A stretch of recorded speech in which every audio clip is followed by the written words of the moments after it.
आज हम पढ़ेंगे कक्षा 8 का चैप्टर नंबर 6.3, जिसका देखिए पहला सवाल देखिए, निम्नलिखित संख्याओं के वर्गमूल ज्ञात करने में इकाई अंक की संभावना क्या क्या, इकाई का अंक क्या क्या आएगा। पहला क्या है 9801। उससे पहले देखिए ये तो हो गया एक का वर्ग कितना हो गया एक, जैसे दो का वर्ग कितना हो गया चार, लेकिन वर्गमूल पूछा है तो चार का वर्गमूल कितना होगा दो। ये एक दूसरे के इस प्रकार से। इसी प्रकार देखिए अपने 9 का वर्गमूल कितना होगा 3। इसी प्रकार से 16 का वर्गमूल कितना होगा 4। इसी प्रकार से 25 का वर्गमूल कितना होता है 5। 36 का वर्गमूल कितना होता है 6। 49 का वर्गमूल कितना होता है 7। 64 का वर्गमूल कितना होता है 8। 81 का वर्गमूल कितना होता है 9 और 100 का वर्गमूल कितना होता है 10। ये हो गए वर्गमूल। और एक का वर्गमूल कितना होता है एक ही होता है। एक का वर्गमूल कितना होता है एक होता है। आगे देखिए अब पूछ रहा है इकाई के अंक की संभावना। अब हमको 10 तक तो वर्गमूल याद होने ही चाहिए। अब देखिए इकाई के अंक की संभावना पूछ रहा है तो देखिए एक लास्ट में इकाई का अंक एक किस किस में आता है। देखिए इकाई का अंक एक तो एक में आएगा और एक किस में आता है 9 में। तो इकाई के अंक की संभावना क्या हो जाएगी, तो क्या लिखेंगे हम, इकाई के अंक की संभावना कितनी हो जाएगी 1 और 9। 1 और 9, क्योंकि देखिए इकाई का अंक देखिए एक तो एक में आ रहा है, एक किस में आ रहा है 9 के में आ रहा है, तो 1 और कितनी हो जाएगी 9। इसी प्रकार देखिए आगे 6, इकाई का अंक 6 देखिए किस किस में आ रहा है, एक तो 4 में आ रहा है और एक देखिए किस में आ रहा है 6 में आ रहा है। तो इकाई के अंक की संभावना कितनी हो जाएगी 4 और 6। इसी प्रकार देखिए वापिस एक आ गया तो क्या लिखेंगे, इकाई के अंक की संभावना 1 और 9। आगे देखिए 5, देखिए इकाई का अंक 5 किस में आता है, केवल 5 में आता है, तो क्या लिख देंगे, इकाई के अंक की संभावना कितनी हो जाएगी 5। ये हो गया अपना पहला सवाल। देखिए दूसरा, बिना गणना किए वह संख्या बताए जो वास्तव में पूर्ण वर्ग संख्या नहीं है। पीछे के चैप्टर 6.1 और 2 में हमने पढ़ा था कि जिसके लास्ट में इकाई का अंक 2, 3, 7, 8 आए वह पूर्ण वर्ग संख्या नहीं है। जिसके अंत में इकाई का अंक क्या है 2, 3, 7, 8 है, वह पूर्ण वर्ग संख्या नहीं होती है। तो देखिए इसमें इकाई का अंक कितना है 3, तो क्या लिखेंगे, यह पूर्ण वर्ग संख्या नहीं है क्योंकि इकाई का अंक 3 है। इससे वजह देखिए 7 में भी पूर्ण वर्ग संख्या नहीं है, तो लिखेंगे यह पूर्ण वर्ग संख्या नहीं है क्योंकि इकाई का अंक कितना है 7 है। इसके बाद देखिए 8 में भी नहीं है पूर्ण वर्ग संख्या, तो लिख देंगे यह पूर्ण वर्ग संख्या नहीं है क्योंकि इकाई का अंक 8 है। इसके बाद देखिए एक आ जाए लास्ट में 5 आ जाए तो वो पूर्ण वर्ग संख्या होती है। तो 441 यह पूर्ण वर्ग संख्या है, यह पूर्ण वर्ग संख्या है। इस प्रकार से अपना कौन सा हो जाएगा, दूसरा सवाल हो जाएगा। देखिए तीसरा, बार बार घटाने की विधि से 100 और 169 का वर्गमूल ज्ञात कीजिए। किस किस का करना है 100 और 169 का। देखिए बार बार घटाने की विधि आ जाए तो उसमें से अपने को विषम संख्या घटानी है। विषम संख्या कहां से स्टार्ट होती है 1 से, और तब तक घटाना है जब तक 0 नहीं आ जाए। देखिए पहला करते हैं 100 वाला। विषम संख्या क्या होती है अपनी 1, 3, 5, 7 ऐसे तो चलती है। पहले क्या घटाएंगे 1, कितना बचेगा 99। फिर इसको यहाँ ले आओ 99 में से कितना घटाएंगे 3, कितना बचेगा 96। फिर इसको यहाँ ले आओ, 96 में से 5 घटाएंगे, कितना बचेगा 91। फिर क्या 91 में से कितना घटाएंगे 7, कितना बचेगा 11 में से 7 गया, कितना बच गया 4, यहाँ बच गया 8। फिर 84 को ले आओ, 84 में से 7 के बाद क्या आता है 9, 9 घटाओ तो कितना बचेगा 75। फिर 75 में से 9 के बाद विषम संख्या क्या आती है 11, कितना बचेगा 4 और 6 64। फिर 64 में से कितना आएगा 13, कितना घटाएंगे 13 तो कितना बचेगा 3 और 51।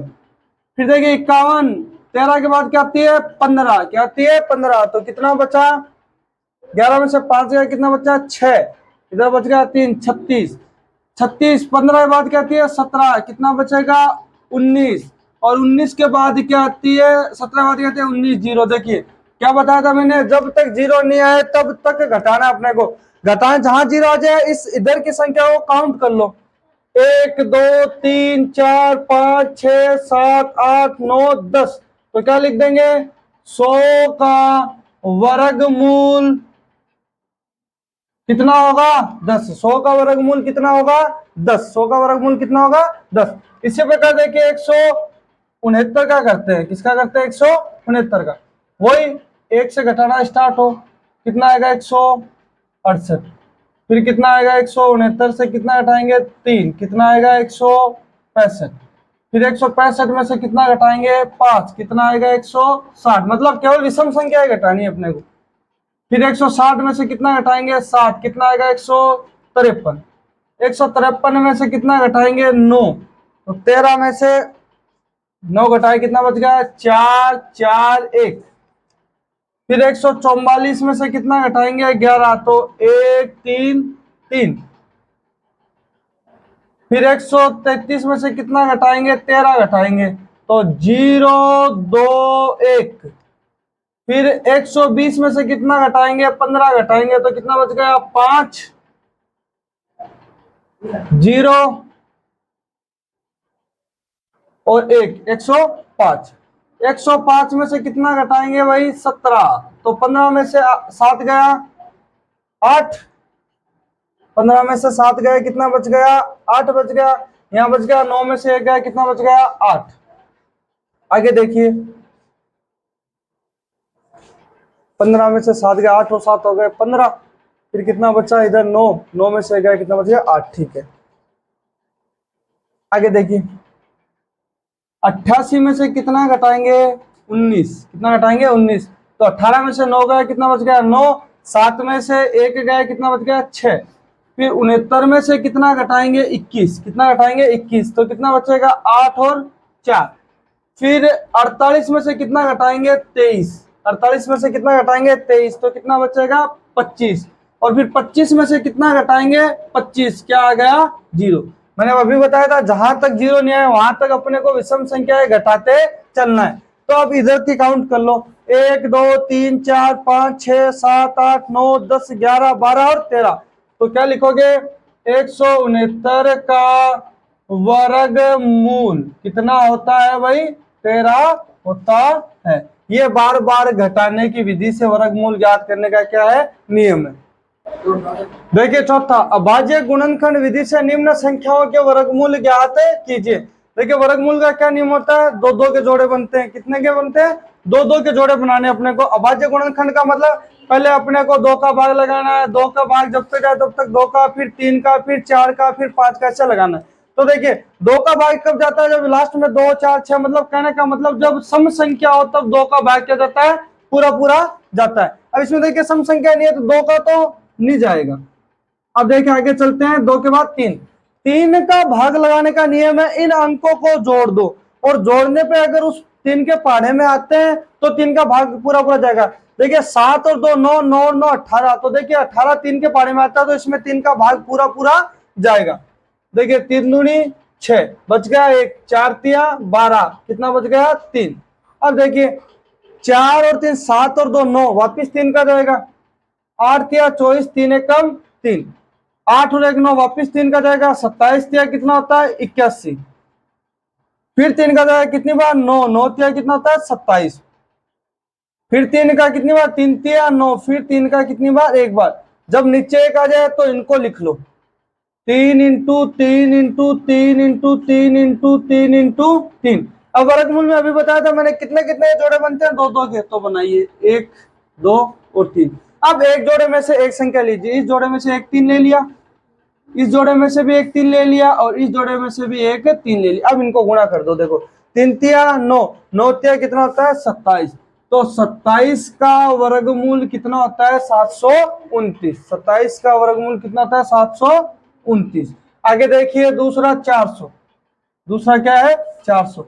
अब देखिए सम संख्या आ गई तो 2 का भाग जाएगा, 400 का आधा कितना होता है 200, फिर 2 का जाएगा 200 का आधा कितना होता है 100, फिर 2 का जाएगा 100 का आधा कितना होता है 50, फिर 2 का जाएगा 50 का आधा कितना होता है 25। अब देखिए 5 है तो 7, 3 का नहीं जाएगा 4 का नहीं जाएगा सीधा 5 का जाएगा, तो 5 में 25 और यहाँ भी कितना आ गया 5। नीचे एक आते ही इधर गुणा कर लो, तो देखिए 2 into 2 into 2 into 2 into 5 into 5, दो दो के जोड़े बनाओ, एक जोड़े से एक संख्या लो, 2 इंटू 2 इंटू 5, देखिए 5 दूनी 10, 10 दूनी 20, 20 का वर्ग कितना होता है 400।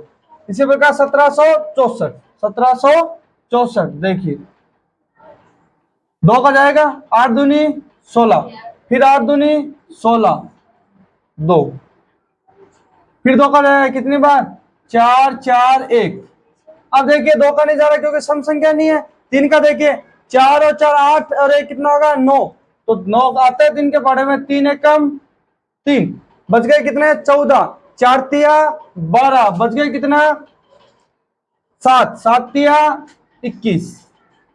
फिर देखिए 4 3 7 और 1 8, भाग नहीं जा रहा है। अब 143 में देखिए किसका भाग जाता है, तो 143 में 143 का ही भाग जाता है। 143 में किसका भाग जाता है 100 नहीं, कितना होगा 3 एकम 3, सॉरी यहाँ कितना आएगा 147। अब देखिए 4 और 7 कितना 11 और 1 12, वापिस 3 का जाएगा, 4 तिया कितना होता है 12, बच गए 2, 9 तिया कितना होता है 27।